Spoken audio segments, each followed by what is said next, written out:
Class 3 आज के अपने ऑनलाइन क्लास में हम लोग रिवीजन करेंगे। और रिवीजन हम लोग अभी तक जितने पाठ पढ़ चुके हैं उनमें से कुल 3 पाठों का करेंगे, जिनमें पहला पाठ है सहयोग, दूसरा है आदर्श परिवार और तीसरा पाठ है हमारे मित्र वृक्ष। ये तीनों पाठ बच्चों हम लोग पढ़ चुके हैं पहले, आज उनको फिर से दोहरा लेते हैं। सबसे पहले शुरू करते हैं सहयोग पाठ से। पाठ 2 सहयोग, पेज नंबर 11। बच्चों, इस पाठ में हम लोग ने पढ़ा था कि सहयोग करना अर्थात किसी की मदद करना या सहायता करना, ठीक है। तो जब हम एक दूसरे की मदद करते हैं तब हम अपने जीवन की बहुत सारी परेशानियों से निकल के आगे बढ़ सकते हैं। जब हम किसी की मदद करते हैं या जब हम किसी से मदद लेते हैं। जैसे इस कहानी में हम लोग ने पढ़ा था, इस कहानी के 2 मुख्य पात्र थे, एक मिट्टी का ढेला और दूसरा पीपल का पत्ता। तो इस कहानी में हम लोग ने बच्चों जो पढ़ा था उसको मैं एक बार संक्षेप में आपको बता दे रही हूँ कि एक बार खूब तेज़ आंधी और बारिश के मौसम में मिट्टी के ढेले और पीपल के पत्ता दोनों बारी बारी से मुसीबत में पड़ गए थे, ठीक है। तो जब मिट्टी का ढेला मुसीबत में पड़ा था तो पीपल के पत्ते ने उसकी सहायता की थी उस मुसीबत से निकलने के लिए। उसी प्रकार जब पीपल का पत्ता मुसीबत में पड़ा था तब उसकी सहायता मिट्टी के ढेले ने की थी। इस प्रकार एक दूसरे की सहायता करते हुए उन्होंने अपनी मुसीबत को दूर भगाया था या अपने आप को मुसीबत से बाहर निकाला था। तो इस कहानी से बच्चों यही सीख हम लोग को मिली थी, या हम लोग ने यही सीखा था कि हमारा जीवन तभी सुखी और खुशहाल बनता है जब हम एक दूसरे की मदद करते हैं, ठीक है।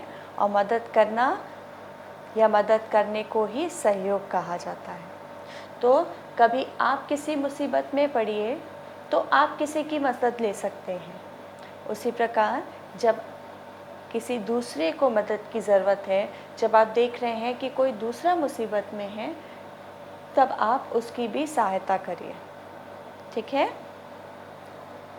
अब बढ़ते हैं अपने दूसरी कहानी की तरफ, दूसरे पाठ की तरफ, जिसका नाम है आदर्श परिवार।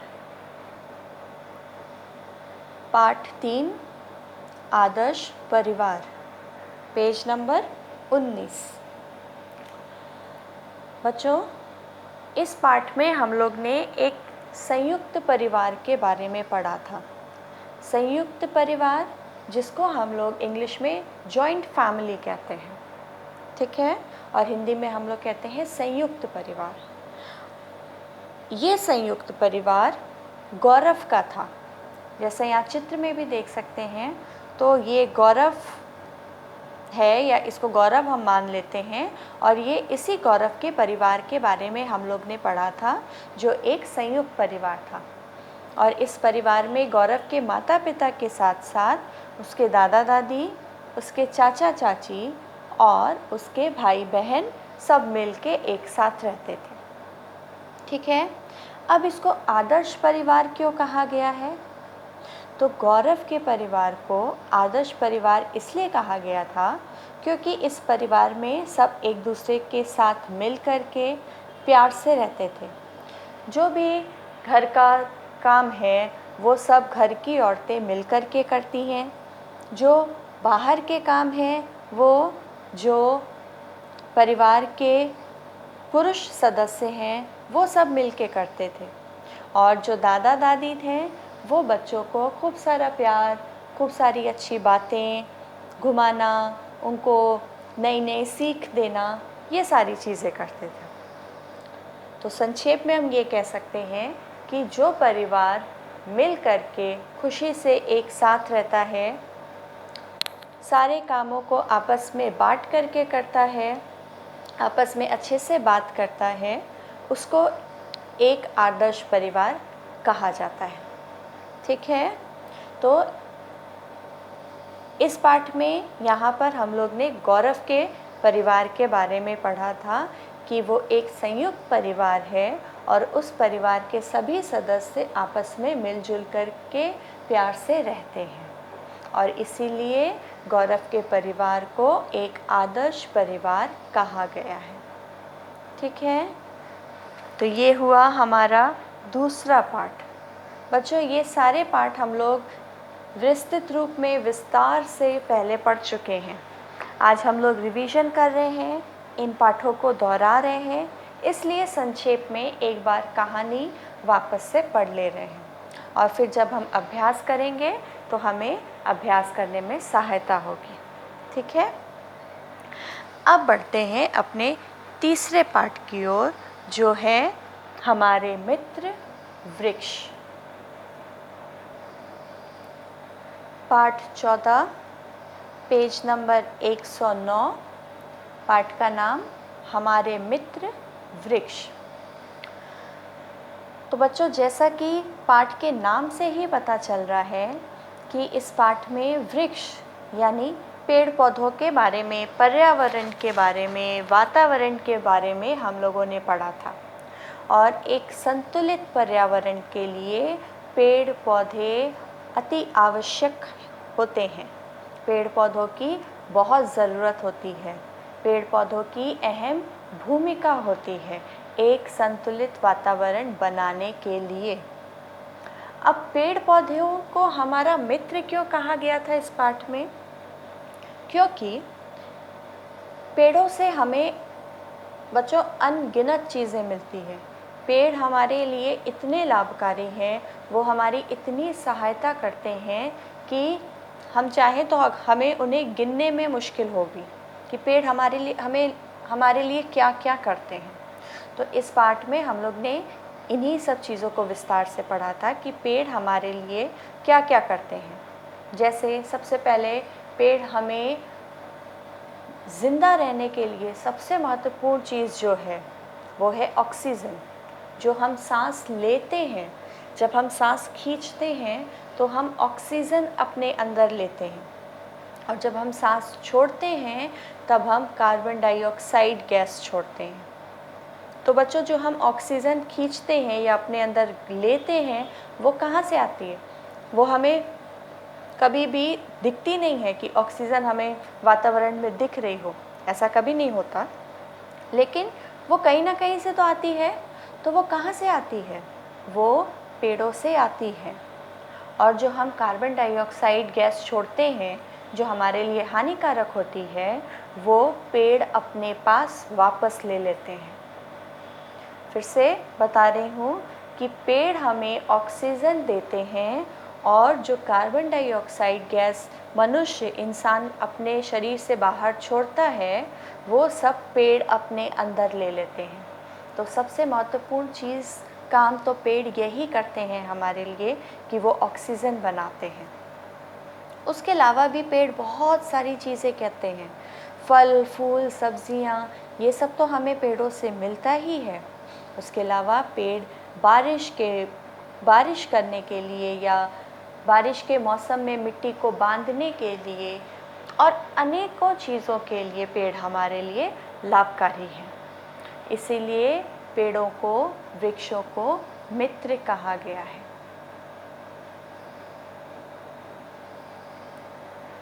पेड़ हमारे लिए इतने ज़रूरी हैं, फिर भी मनुष्य अपने स्वार्थ के लिए, अपनी ज़रूरतों के लिए पेड़ों को काट रहा है। वो ये जानने के बावजूद कि पेड़ कितने ज़रूरी हैं, पेड़ों को काट देता है।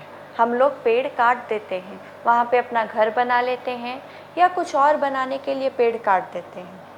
लेकिन बच्चों, ये बहुत ख़तरनाक है और एक पेड़, दो पेड़, तीन पेड़ कटने से हमें पता नहीं चल रहा है, लेकिन धीरे धीरे करके ऐसे अनेकों हज़ारों पेड़ कट जा रहे हैं, जिससे मनुष्य मुश्किल में आ रहे हैं। तो इस समस्या से निकलने के लिए हम सबको मिल कर के कुछ करना होगा।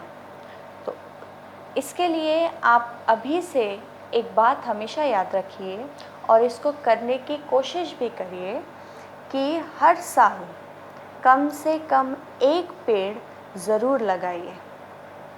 हर साल कम से कम एक पेड़ ज़रूर लगाइए।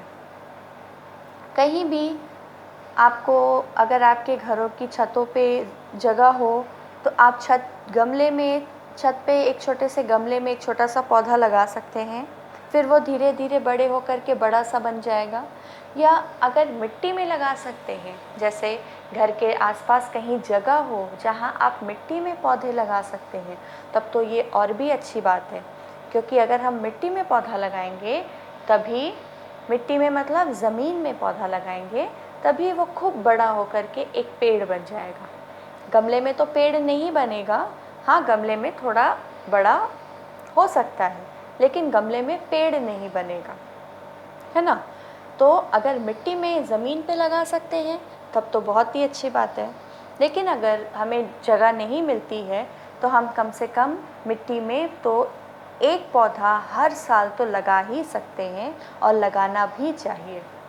अगर आप एक से ज़्यादा कर सकते हैं तब तो बहुत अच्छी बात है, ज़रूर करिए। लेकिन अगर नहीं कर सकते तो कम से कम एक तो लगाइए।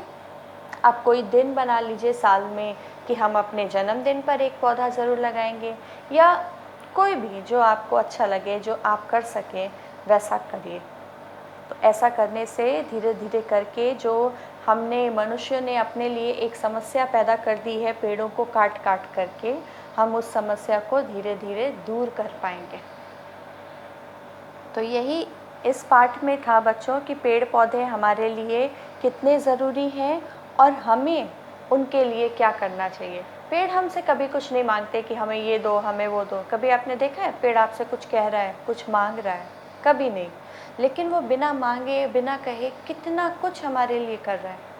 तो हम कम से कम इतना तो कर सकते हैं कि हम हर साल एक पेड़, 1 से 2, 2 से 3 करके पेड़ लगाएं।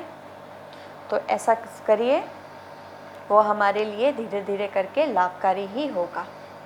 ठीक है बच्चों, तो ये था हमारे कुल 3 पाठ। पहले पाठ हमने पढ़ा सहयोग, दूसरा पढ़ा आदर्श परिवार, और तीसरा पाठ हमारे मित्र वृक्ष। अब क्या करना है कि इन तीनों पाठ पर आधारित जो अभ्यास है, जो प्रश्न उत्तर है, जो रिक्त स्थान या सही गलत या शब्दार्थ है, उन सबको मिला करके हम लोग एक छोटा सा रिवीजन करेंगे। ठीक है बच्चों, ध्यान से सुनिएगा। इन तीनों पाठ पे आधारित जो अभ्यास है उसको मिला करके मैं आपको अभी दिखाऊंगी कि मैंने कुछ कुछ प्रश्न अलग अलग तरीके से आपको दिया है। आपको उन प्रश्नों का अभ्यास करना है, यानी उन प्रश्नों के उत्तर कॉपी में लिखना है। अगर आपको याद है तो बहुत अच्छी बात है, उसको बिना देखे लिखिए। अगर आपको याद नहीं है तो उसको ज़रूर से याद करिए और लिखिए। लेकिन साथ ही एक बात ध्यान रखिए कि जो प्रश्न नहीं दिए हैं, यानी हमारी किताब में हैं, हम पहले पढ़ चुके हैं, लेकिन आज के इस रिवीजन क्लास में वो प्रश्न नहीं आपको दिए जा रहे हैं, तो भी आप उन प्रश्नों को भी हल करिए।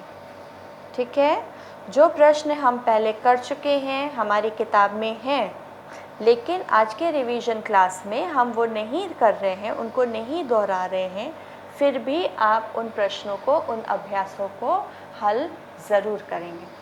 ठीक है, तो अब इसी के साथ शुरू करते हैं। सबसे पहले शुरू करते हैं हम लघु उत्तरीय प्रश्न से। लघु उत्तरीय प्रश्न का अर्थ हमें पता है, बहुत बार कर चुके हैं, कि जिन प्रश्नों के उत्तर लघु रूप में होते हैं, यानी छोटे रूप में होते हैं, उनको हम लघु उत्तरीय प्रश्न कहते हैं। ठीक है, तो मैं इन प्रश्नों को पढ़ रही हूँ, आप ध्यान से सुनिए और इनके उत्तर लिखिए। अगर आपको याद है तो बहुत अच्छी बात है, लेकिन अगर नहीं याद है बच्चों तो याद कर लीजिए। और याद करने से पहले जो ये 3 पाठ हम लोग ने अभी पढ़ा या दोहराया, उन तीनों पाठ को आप फिर से एक बार या 2 बार पढ़ लीजिए। आपको याद करने का काम कम हो जाएगा, क्योंकि पढ़ पढ़ के ही आपको ऐसे ही आपके दिमाग में सब चीज़ बैठ जाएगी। ठीक है, शुरू करते हैं प्रश्न 1 से। तेज़ हवा के रुक जाने पर क्या हुआ? फिर से, तेज़ हवा के रुक जाने पर क्या हुआ? तो इस प्रश्न का उत्तर आपको लिखना है। प्रश्न की सहायता अगर आपके उत्तर में आपको ज़रूरत है तो आप प्रश्न की सहायता लेते हुए उत्तर बनाइए। ठीक है, लेकिन उत्तर लिखते समय पूरा वाक्य लिखिएगा। सिर्फ क्या हुआ इसकी जगह पे सिर्फ अपना उत्तर मत लिखिएगा, पूरा वाक्य लिखिएगा कि तेज़ हवा के रुक जाने पर जो भी हुआ था उसको अपने से कीजिएगा। प्रश्न 2, संध्या समय बच्चे किसके साथ उद्यान जाते थे? संध्या समय बच्चे किसके साथ उद्यान जाते थे? प्रश्न 3, गौरव की माँ का स्वभाव कैसा था? गौरव की माँ का स्वभाव कैसा था? प्रश्न 4, पेड़ों को किसने और क्यों काट डाला? पेड़ों को किसने और क्यों काट डाला? और प्रश्न 5, पेड़ पौधों से हमें क्या क्या लाभ मिलते हैं? पेड़ पौधों से हमें क्या क्या लाभ मिलते हैं? कुल 5 लघु उत्तरीय प्रश्न हैं। इसके बाद अब आगे बढ़ते हैं ख नंबर पे, दीर्घ उत्तरीय प्रश्न पर। दीर्घ उत्तरीय प्रश्न, तो दीर्घ उत्तरीय प्रश्न मतलब जिन प्रश्नों के उत्तर दीर्घ रूप में होंगे, यानी बड़े रूप में होते हैं, उनको दीर्घ उत्तरीय प्रश्न कहते हैं। प्रश्न 1, पेड़ों की कटाई से क्या क्या हानियाँ होती हैं? पेड़ों की कटाई से क्या क्या हानियाँ होती हैं? प्रश्न 2, गौरव के परिवार को भाग्यशाली क्यों कहा गया? गौरव के परिवार को भाग्यशाली क्यों कहा गया? प्रश्न 3, संयुक्त परिवार में रहने के कोई 2 लाभ लिखिए। संयुक्त परिवार में रहने के कोई 2 लाभ लिखिए। प्रश्न 4, पीपल के पत्ते और मिट्टी के ढेले की कथा से आपको क्या शिक्षा मिलती है? पीपल के पत्ते और मिट्टी के ढेले की कथा से आपको क्या शिक्षा मिलती है? बच्चों, कथा का अर्थ होता है कहानी। ठीक है, कहानी बोले या कथा बोले एक ही बात है। ये हैं कुल 4 दीर्घ उत्तरीय प्रश्न। इसके बाद ग नंबर पे बढ़ते हैं हम लोग। ग नंबर पे वाक्य बनाइए है। वाक्य बनाओ में बच्चों एक बात आपको बोलूँगी कि आप इन सारे शब्दों से वाक्य पहले भी बना चुके हैं, तो ऐसा नहीं करना है कि आपने जो पहले वाक्य बनाए थे आप उसको याद करिए और तब लिखिए। ऐसा वाक्य बनाओ में हम लोग नहीं करते। जो शब्द दिया है आप उस शब्द से जब आप वाक्य बना रहे हैं तो उस समय आपके मन में जो भी वाक्य आ रहा है, जो सही वाक्य आ रहा है, उसको लिखिए। वाक्यों को हमें याद नहीं करना होता है। आप क्योंकि इन शब्दों से कोई एक वाक्य तो नहीं बनेगा, इन शब्दों से हम अनेक वाक्य बना सकते हैं, इसीलिए इनको याद करने की ज़रूरत नहीं होती। आपको ये शब्द दिए हैं, आप कुछ नया सोचिए, इन शब्दों से कुछ नया वाक्य बनाइए। अगर पुराने वाक्य लिख रहे हैं तो वो गलत नहीं है, लेकिन याद करने की ज़रूरत नहीं। ठीक है, शब्द पढ़ रहे हैं। सुंदर, मुसीबत, परिवार, ईमानदारी, खुशी, बगीचा, वृक्ष, पर्यावरण। फिर से बच्चों, सुंदर, मुसीबत, परिवार, ईमानदारी, खुशी, बगीचा, वृक्ष, पर्यावरण। अब आगे बढ़ते हैं घ नंबर पे। रिक्त स्थान भरो। ये रिक्त स्थान हमारे तीनों पाठ पर आधारित है, जैसे सारे अभ्यास अभी तक आधारित है। 1 नंबर, प्रदूषण के कारण खुली जगह में सांस लेना रिक्त स्थान यानी डैश हो गया है। प्रदूषण के कारण खुली जगह में सांस लेना डैश हो गया है। 2 नंबर, वृक्ष डैश के कटाव को रोकते हैं। वृक्ष डैश के कटाव को रोकते हैं। 3 नंबर, एक दूसरे के डैश से दोनों बच गए। एक दूसरे के डैश से दोनों बच गए। 4 नंबर, पीपल का डैश मुसीबत में पड़ गया। पीपल का डैश मुसीबत में पड़ गया। 5 नंबर, बच्चों ये 5 नंबर पे रिक्त स्थान भी भर दिया गया है, तो हम लोग 5 नंबर को छोड़ देते हैं। ठीक है, 6 नंबर पे आ जाते हैं। गौरव का परिवार डैश परिवार है। गौरव का परिवार डैश परिवार है। ये हो गए रिक्त स्थान। लेकिन एक बार फिर से अपनी बात दोहरा रही हूँ कि जो रिक्त स्थान या प्रश्न उत्तर यहाँ पे आपको नहीं दिए गए हैं, लेकिन वो हमारे पाठ का हिस्सा है, हमारे पाठ में है, हम पहले पढ़ चुके हैं, आप उनका भी अभ्यास करेंगे। ठीक है, अब बढ़ते हैं अपने आखिरी अभ्यास की ओर। शब्द अर्थ। शब्द अर्थ, हमारी किताब में अनेक शब्द अर्थ हैं, उन सभी का अभ्यास आपको करना है। जैसे हम बच्चों शब्द अर्थ को देखो, यहाँ पे 2 तरीके से मैं आपको समझाना चाह रही हूँ। एक तो जो तरीका हम करते हैं शब्द अर्थ का, जैसे हर बार करते चले आए, एक तरफ शब्द लिखा, शब्द लिखे हुए आपको मिले हैं, उनका अर्थ आपको अपने आप लिखना है। ठीक है, ये जैसे अभी तक हम पढ़ते चले आए। एक और तरीका या एक और अभ्यास शब्द अर्थ पे आधारित है, जो है नीचे लिखे शब्दों के सही अर्थ पर सही का चिन्ह लगाइए।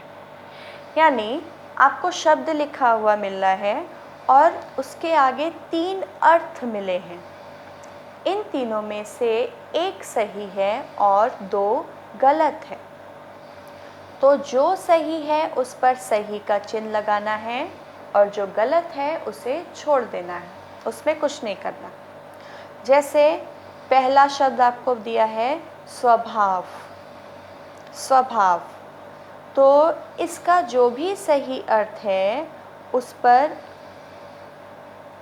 आप सही का चिन्ह लगाएंगे और जो गलत है उसको हम छोड़ देंगे। तो ऐसा आप तभी कर पाएंगे जब आपको शब्द अर्थ अच्छी प्रकार याद होंगे। ठीक है, एक और उदाहरण दे रहे हैं। दूसरे नंबर पे लिखा है सहायता, तो फिर आपको इसका 3 अर्थ दिया है। सहायता का तो कोई एक ही अर्थ होगा, लेकिन यहाँ पे 3 अर्थ दिया है, जो एक सही है और 2 गलत है। तो आपको सही पे सही का चिन्ह लगाना है और जो गलत है उसे छोड़ देना है। ठीक है, तो इस प्रकार शब्द अर्थ का आप 2 प्रकार अभ्यास करेंगे। एक, जिस प्रकार हम करते चले आए हैं, एक तरफ शब्द लिख के और सामने उनके अर्थ लिख के। इसमें आपको शब्द लिखे मिलेंगे, अर्थ लिखे हुए नहीं मिलेंगे, अर्थ आपको अपने आप लिखना है। और दूसरा, जिसमें आपको शब्द लिखा हुआ मिल रहा है और नीचे 2 या 3 या 4 अर्थ लिखे हुए मिलेंगे।